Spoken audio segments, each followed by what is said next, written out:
Students, आज हम जो क्लास 6 में एसएसटी का है नेक्स्ट पेज उसको रीड करेंगे। आज का हमारा टॉपिक है इंटरटेनमेंट एंड रिक्रिएशन। इंटरटेनमेंट होता है मनोरंजन, और रिक्रिएशन जो नई चीज़ें होती हैं क्रिएट करना, उसको बोलते हैं। Hunting was an important activity. Hunting शिकार करना एक महत्वपूर्ण एक्टिविटी थी, क्रियाकलाप था। इन दी इवनिंग, किस टाइम में? शाम के समय में। People gathered round the village fire. People जो लोग होते थे वो गैदर्ड इकट्ठे होते थे राउंड दी विलेज, कहाँ पर? गांव के चारों ओर। They made music with bond. वह क्या है कि म्यूजिक निकालते थे, किससे? जो किसके बने होते थे? बॉन के, बैम्बू बांस के, रीड पाइप बांसुरी, and drums covered with animal skins. और वो कवर्ड किससे होते थे? एनिमल स्किन से, जानवरों की खाल से, जो कि आजकल भी आप देखेंगे। वैसे तो आजकल रेडीमेड भी चीज़ें आने लगी हैं। लोग आज भी जो वाद्य यंत्र हैं, जैसे कि ढोलक है आपका, कुछ इस प्रकार के जो हैं, नाल वगैरह हैं, ये इनमें आज भी जानवरों की स्किन से ही उस पर परत चढ़ाई जाती है। Man and women dance to the rhythm of music. जो मैन और जो पुरुष और महिलाएं थी वो डांस करती थी म्यूजिक पर, उसी रिदम में। Development of art. अब हम देखेंगे development of art. The Neolithic man painted and made sketches of the animals. The Neolithic man थे, जो नवपाषाण काल के लोग थे, पेंटेड और पेंटेड करती थी क्या? और मेड स्केच बनाती थी ऑफ द एनिमल्स, किसके? जानवरों के, बर्ड्स के, एंड ह्यूमंस के। On the walls of many of his caves. उन्होंने कई गुफाओं पर इसके चित्र बनाए हैं। जैसे कि आप जानते हैं कि जो भोपाल के पास में भीमबेटका स्थान है, वहाँ पर भी नवपाषाण काल के आपको चित्र मिलते हैं।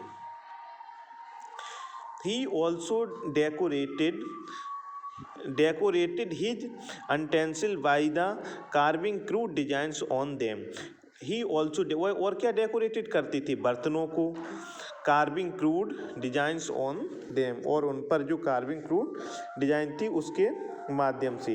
Growth of language. Different primitive language. Primitive कौन से होते हैं? जो नर मानव। Different primitive language were used for the communication. कई प्रकार की लैंग्वेजेस होती थी जो कि कम्युनिकेशन का माध्यम थी। How ever people did not know the art of writing. हालांकि लोग उस समय लिखने की कला को नहीं जानते थे।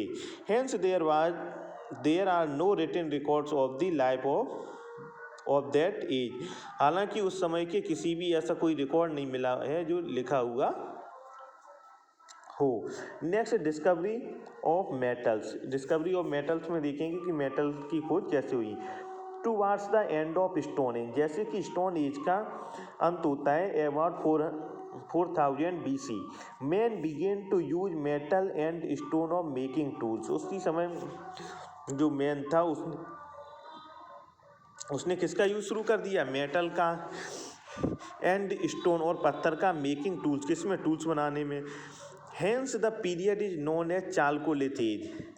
हेंस द पीरियड, जो ये पीरियड था, नोन किसके नाम से जाना जाता है? चालकोलिथ, ताम्रपाषाण युग के। Chalco copper, lithic stone. Copper and later bronze, an alloy of copper and tin. तो इसमें बताया चालको, कॉपर, लिथिक। चालको का मतलब होता है कॉपर, ताम्र। लिथिक का मतलब होता है स्टोन। तभी कहा गया ताम्र पाषाण काल। तो आप देखेंगे कि ताम्र, तांबा, और पाषाण का मतलब होता है पत्थर। कॉपर एंड लेटर, जो कॉपर और बाद में क्या है? ब्रोंज। कांसे का, an alloy of copper and tin, और उसमें क्या मिलाया जाने लगा? कॉपर में tin. Began to use to make, इससे क्या फिर टूल्स बनाए जाने लगे। फिर आप देखेंगे मेकिंग टूल्स, वेपन्स, हथियार भी बनाए गए, यूटेंसिल्स, बर्तन भी बनाए गए। इन साउथ इंडिया में copper and bronze axes and knives have been unearthed at many places. जब साउथ इंडिया में कई जगह पर खुदाई हुई तो वहाँ पर कॉपर और ब्रॉन्ज की कुल्हाड़ियाँ मिली हैं, चाकू मिले हैं आदि। ब्रह्मगिरी इन मैसूर, ब्रह्मगिरी कहाँ पर है? मैसूर में। And Narmada Toli on the Narmada river, जो नर्मदा टोली है वो नर्मदा रिवर के किनारे है। Much later iron was discovered, वहाँ से किसकी खोज हुई है? आयरन की, लोहे की। And this age came to known as the iron age, इस एज को जाना जाता है आयरन एज के नाम से। It marked the beginning of many early civilisation, it marked the beginning of, शुरुआत होती किसकी? मैनी अर्ली, शुरुआती जो सभ्यताएं थी उनकी। In different reverse valleys of the world, जो ज़्यादातर सभ्यताएं शुरू हुई हैं वो अधिकतर नदियों के किनारे ही शुरू हुई हैं। तो ये था आपका चैप्टर नंबर 3। इसको हमने लगभग अब क्या है कि रीड कर लिया है। अब इसमें एक केस स्टडी है, उसको और हम देखते हैं। केस स्टडी है the north east and the north west, many neolithic culture sites have been found in different parts of India. जो मैनी नियोलिथिक का मतलब होता है नवपाषाण काल, जो कई नवपाषाण काल संस्कृति की जो साइट्स हैं, जगह हैं, have been found in different parts of India, वो भारत के कई भागों से मिलती हैं। इंक्लूडिंग द नॉर्थ ईस्ट के क्षेत्र में एंड नॉर्थ वेस्ट के क्षेत्र में। सम सच साइट्स आर, यहाँ पर कुछ साइट्स की बात की जाएगी। नंबर फर्स्ट है मेहरगढ़, क्या नाम है इसका? Mehrgarh and Kili Gul Mohammad along the bank of the Bolan river, ये दोनों स्थान कहाँ पर हैं? बोलन नदी के किनारे। इन दी कच्छ प्लेन, कहाँ पर? कच्छ प्लेन में। On the Sindh Balochistan border, और ये जो सिंध बलूचिस्तान का बॉर्डर है जो कि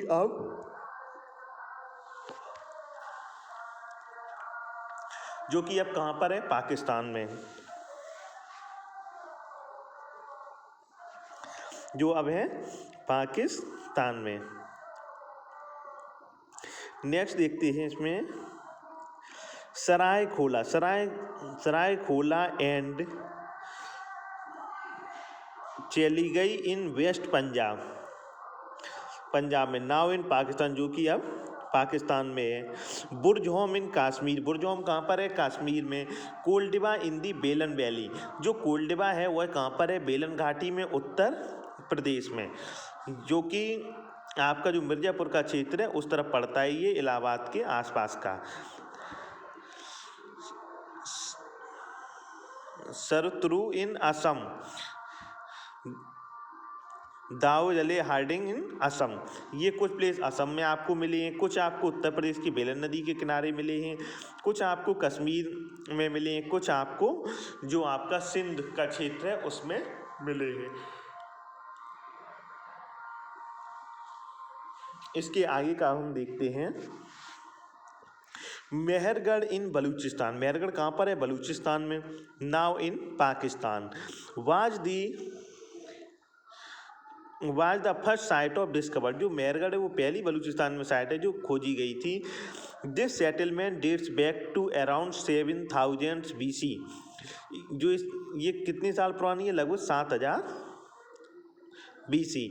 These people were quite advanced, they product wheat cotton, ये लोग काफ़ी एडवांस थे। इन्होंने क्या क्या प्रोडक्ट किया? वीट को, कॉटन को। And lived in mud brick house, और जो मिट्टी की बनी हुई ईंटें थी उस हाउस में ये रहते थे। How ever they did not use any pottery until 5000 BC, हालांकि इन्होंने किसी वैसे पॉटरी के जो बर्तन होते हैं उनका यूज नहीं किया, लगभग 5000 साल पहले तक। Burzahom 16 kilometre north west of Srinagar, जो बुरजहोम है वो 16 किलोमीटर है नॉर्थ वेस्ट में, कहाँ से? श्रीनगर से। Also contain some of the distinguished feature, यहाँ से कुछ बहुत ही अलग प्रकार के डिस्टिंग्विश्ड विशेष प्रकार के यहाँ पर क्या फीचर्स क्या दिखाई दिए हैं?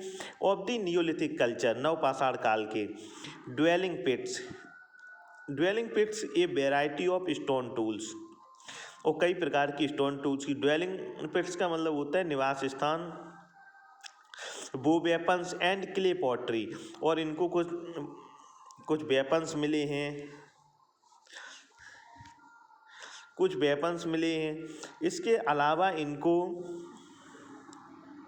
पॉटरी क्ले, जो मिट्टी के पॉटरी है उसके सामान मिले हैं। ड्वेलिंग पिट्स, यहाँ पर क्या है, इनको बोला जाता है ड्वेलिंग पिट्स को असल में गर्तावास का मतलब होता है ये लोग क्या करते थे कि जमीन जो लेवल है उसके नीचे गड्ढे बना के रहते थे, इसी को गर्तावास बोला जाता है, जो कि बुर्ज होम की एक खास विशेषता रही है।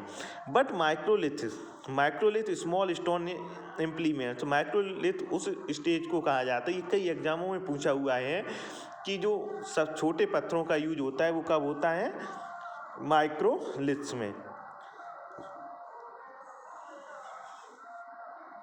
डिड नॉट एग्जिस्ट, उस समय क्या थे, अस्तित्व में नहीं थे। People lived in lake side pits and lived by hunting, जो पीपल होते थे वो क्या करते थे, लिव्ड रहते थे इन लेक, कहाँ पर, लेक के किनारे, झील के किनारे, side pits and lived by hunting, और वहाँ पर वो क्या करते थे, रहते थे और शिकार करते थे, फिशिंग, मछली पकड़ते थे, एंड कल्टीवेशन, और खेती करते थे, और बीट एंड बार्ले, गेहूँ और जौ की।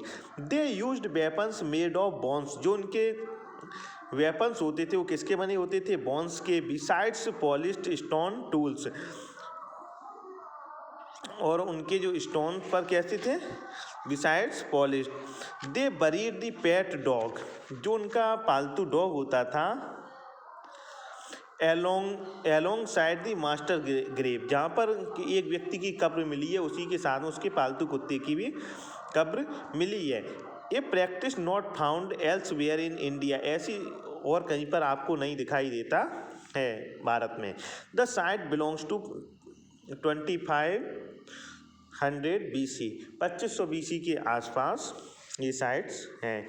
अब इसमें आपको आगे मैं आपको इतना वर्क दे रहा हूँ, ये तो क्विक रिकैप वाला, आपको पहले सारी चीज़ें वही हैं जो मैंने चैप्टर में पढ़ा दी हैं। अब ये स्टूडेंट आप क्या करेंगे क्लास 6 के, कि जो इसमें 6, 7 लाइन है, इनका आप, जैसे कि मैं वीडियो बना के डालता हूँ, आप भी मुझे ये समझाएंगे कि इसमें क्या दिया गया है। इसी के साथ ये आज आपका ये चैप्टर समाप्त होता है। Thank you.